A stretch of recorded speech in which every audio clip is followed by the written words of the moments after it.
একদিকে Russia Ukraine, অপরদিকে Iran Israel যুক্তরাষ্ট্র জুড়ে চলছে তৃতীয় বিশ্বযুদ্ধের উত্তেজনা। আর এরই মধ্যে আমাদের হাতে এসেছে গুরুত্বপূর্ণ আপডেট আন্তর্জাতিক সংবাদ। শুরুতেই থাকছে প্রতিরোধ ফ্রন্ট ইসরায়েলের বিরুদ্ধে কৌশলগত বিজয় অর্জন করছে বলে মন্তব্য কলিবফের। এবারে থাকছে একটি গুরুত্বপূর্ণ প্রতিবেদন, কাশ্মীর নিয়ে যুদ্ধের হুঙ্কার নরেন্দ্র মোদীর। আরও জানাবো যুক্তরাজ্যের শতাধিক নতুন নিষেধাজ্ঞা ঘোষণা। এদিকে রাশিয়া ইউক্রেন যুদ্ধের অবসান হতে পারে এই সপ্তাহে, জানালো ক্যারোলিন লেভিট। সব শেষে জানিয়ে দিব সিরিয়ার নতুন সরকারের পাশে ইউরোপীয় ইউনিয়ন। শুনছিলেন হাতে পাওয়া গুরুত্বপূর্ণ আপডেট সংবাদের শিরোনাম, এবারে বিস্তারিত।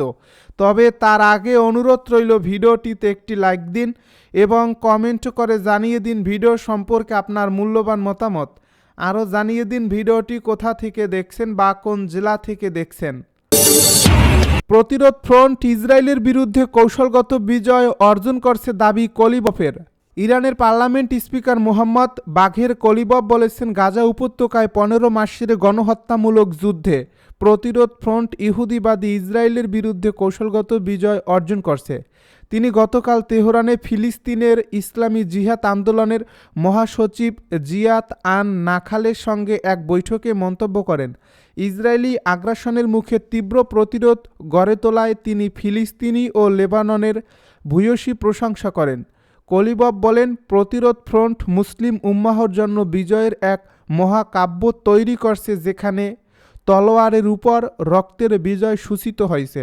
ইরানের এই শীর্ষ সাংসদ আরও বলেন, ইহুদিবাদী বাহিনীর গণহত্যা, আগ্রাসন ও অপরাধযজ্ঞের মোকাবিলায় ফিলিস্তিনি জনগণ অতুলনীয় প্রতিরোধ গড়ে তুলেছিলেন। একই সঙ্গে লেবাননের জনগণ আগ্রাসী বাহিনীর বিরুদ্ধে প্রতিরোধের চরম পরাকাষ্ঠা প্রদর্শন করেন বলে কলিবফ জানান। তিনি আরও বলেন, হিজবুল্লাহ নেতা সাইদ হাসান নাসরুল্লাহর শাহাদাতের পর তিনি বৈরুত সফরে গিয়ে দেখতে পান, নাসরুল্লাহর শাহাদাত সত্ত্বেও লেবাননের জনগণ দৃঢ় মনোবল নিয়ে ইহুদিবাদী বাহিনীর মোকাবেলা করে যাচ্ছে। কাশ্মীর নিয়ে যুদ্ধের হুঙ্কার নরেন্দ্র মোদীর। কাশ্মীর ইস্যুতে ফের কড়া অবস্থান নিয়েছেন ভারতের প্রধানমন্ত্রী নরেন্দ্র মোদী। সম্প্রতি এক জনসভায় তিনি কাশ্মীরের নিরাপত্তা ও সার্বভৌমত্ব রক্ষায় যে কোনো মূল্যে কঠোর পদক্ষেপ নেওয়ার হুঁশিয়ারি দিয়েছেন। মোদী বলেন, কাশ্মীর ভারতের অবিচ্ছেদ্য অংশ, একে কেউ ছিনিয়ে নিতে পারবে না। যদি কেউ চ্যালেঞ্জ জানায়, উপযুক্ত জবাব দেওয়া হবে। বিশ্লেষকেরা মনে করছেন, আসন্ন লোকসভা নির্বাচনকে সামনে রেখে বিজেপি কাশ্মীর ইস্যুকে সামনে এনে জাতীয়তাবাদী উস্কে দিতে চাইছে। পাশাপাশি সম্প্রতি পাকিস্তান নিয়ন্ত্রিত কাশ্মীর নিয়ে বিজেপির কয়েকজন নেতার আগ্রাসী বক্তব্য নতুন করে উত্তেজনা বাড়াচ্ছে। ভারতীয় প্রতিরক্ষা মন্ত্রী রাজনাথ সিংও কয়েকদিন আগে মন্তব্য করেন যে পাকিস্তান অধিকৃত কাশ্মীর পুনরুদ্ধার করা হবে। এদিকে মোদীর এই বক্তব্যের তীব্র প্রতিক্রিয়া জানিয়েছে পাকিস্তান। দেশটির পররাষ্ট্র মন্ত্রণালয়ের মুখপাত্র এক বিবৃতিতে বলেছেন, ভারতের যুদ্ধংদেহী মনোভাব আঞ্চলিক শান্তি নষ্ট করছে। পাকিস্তান সর্বদা শান্তিপূর্ণ সমাধানে বিশ্বাসী, তবে আমাদের সার্বভৌমত্ব রক্ষায় কোনো ছাড় দেওয়া হবে না। কাশ্মীর ইস্যুতে ভারত পাকিস্তানের মধ্যে উত্তেজনা বরাবরই ছিল, তবে সাম্প্রতিক সময়ে মোদী সরকারের আগ্রাসী অবস্থান নতুন করে সংঘাতের আশঙ্কা বাড়াচ্ছে।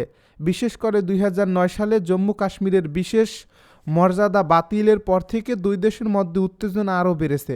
তবে বিশ্লেষকেরা বলছেন, কাশ্মীর নিয়ে যুদ্ধের হুমকি দেওয়া মূলত রাজনৈতিক কৌশল হতে পারে, যা নির্বাচনের আগে বিজেপির জনপ্রিয়তা বাড়ানোর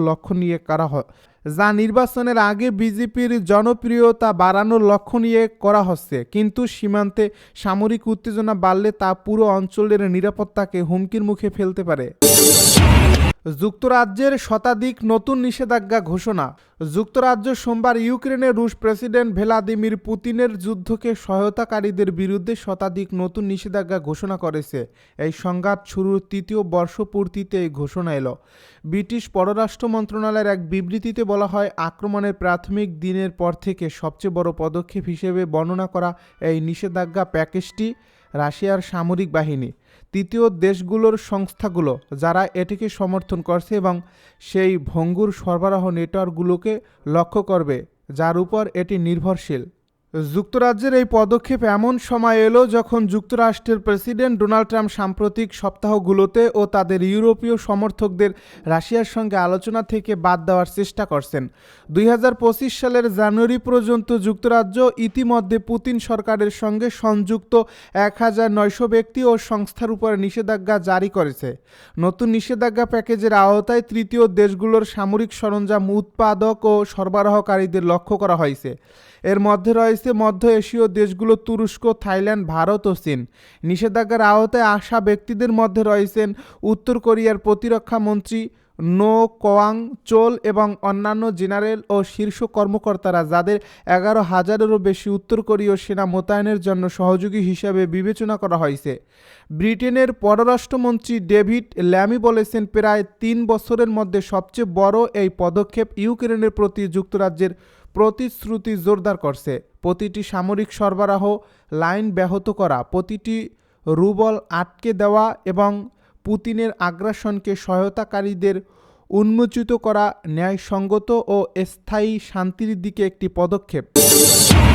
রাশিয়া ইউক্রেন যুদ্ধের অবসান হতে পারে এই সপ্তাহে, জানালো ক্যারোলিন লেভিট। হোয়াইট হাউসের প্রেস সচিব ক্যারোলিন লেভিট বলেছেন, প্রেসিডেন্ট ডোনাল্ড ট্রাম্প তার ক্ষমতার উপর আত্মবিশ্বাসী। তিনি রাশিয়ার সঙ্গে একটি চুক্তিতে পৌঁছাতে পারবেন এবং ইউক্রেন যুদ্ধের অবসান ঘটাতে পারবেন। 3 বছর ধরে চলমান এই যুদ্ধ এই সপ্তাহেই শেষ হতে পারে বলে শনিবার তিনি ইঙ্গিত দিয়েছেন। লেভিট দক্ষিণ লনে সাংবাদিকদেরকে বলেন, প্রেসিডেন্ট এবং তার দল এই যুদ্ধের উভয় পক্ষের সঙ্গে আলোচনা চালিয়ে যাওয়ার দিকে অত্যন্ত মনোযোগী।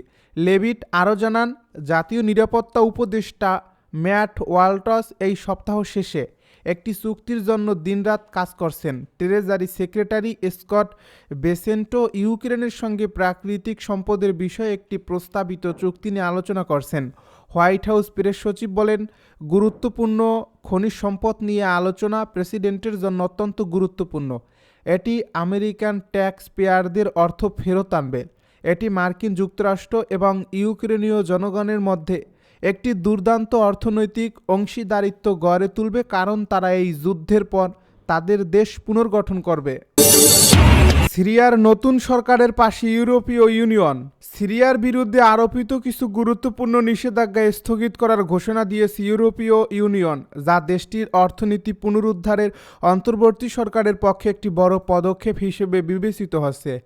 স্থানীয় সময় সোমবার ইউরোপীয় ইউনিয়ন এই সিদ্ধান্তের ঘোষণা দেয়, যার মধ্যে রয়েছে জ্বালানি, পরিবহন এবং ব্যাংকিং খাতের উপরে নিষেধাজ্ঞা শিথিল করা। খবর আরব নিউজের। এর আগে গত বছরের ডিসেম্বর মাসে সিরিয়ার বিদ্রোহী গোষ্ঠী হায়াত তাহরির আল শাম প্রেসিডেন্ট বাশার আল আসাদকে উৎখাত করার পর পরিস্থিতি পরিবর্তিত হয়েছে এবং সিরিয়ার জন্য নতুন ধরনের পন্থা গ্রহণে ইউরোপীয় নেতারা প্রস্তুত হয়েছেন।